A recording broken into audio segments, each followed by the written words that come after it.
Ketika kita istighfar itu masih butuh istighfar yang lain. Nah dalam kebaikan juga gitu. Ketika kita baik jadi orang soleh, ternyata bawaan kita ingin dihormati.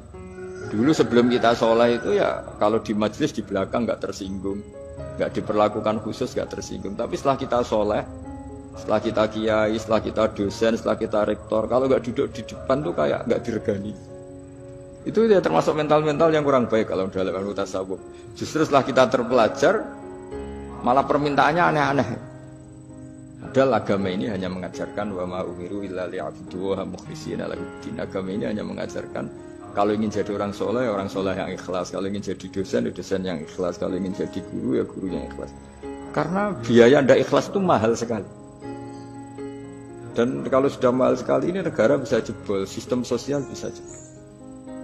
Jadi ini hal-hal yang khas kiai, karena kalau yang kajian kampus saya yakin Pak Rektor, Pak Wakil Rektor, dan Pak Ketua Yayasan lebih tahu, anak-anak mahasiswa lebih tahu.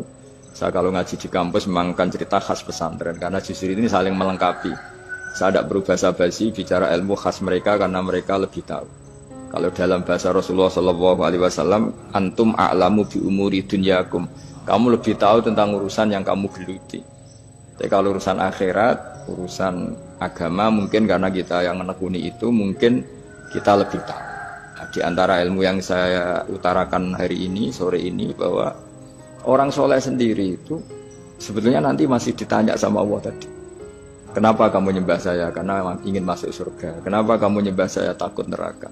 Lalu kamu tidak hormat saya, kata Allah. Ketika saya tidak bikin surga, tidak bikin neraka.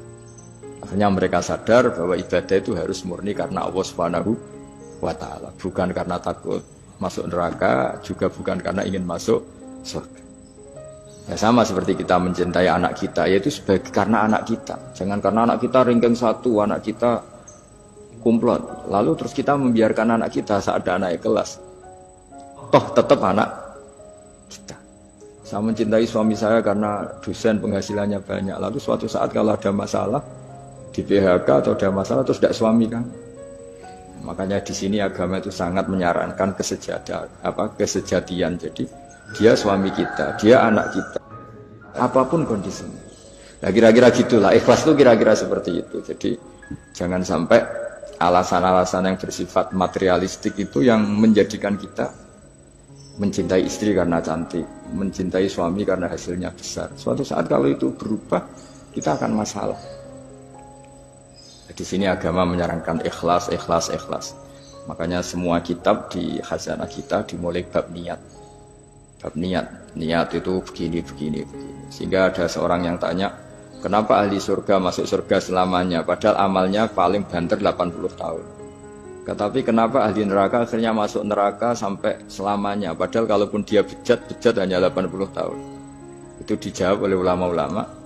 Orang mukmin itu berkomitmen akan iman andikan hidupnya selama-lamanya, sehingga dibalas dengan masuk surga selama-lamanya. Sementara orang yang fasik, yang berbuat hanya mengumbar nafsu, bayangan dia kalaupun hidup 1000 tahun ya akan begitu terus. Dan dia ketika mati dengan status dia berencana andikan sehat maksiat terus. Karena punya rencana seperti itu diganjar neraka yang selamanya lama. Maka saya mohon niat ini juga yang harus mengilhami para rektor, para dosen. Andai kan sudah ada jabat pun tetap berkomitmen pada institusinya, pada yayasannya. Jangan kalau jabat serius, kali tidak jabat malah ganggu.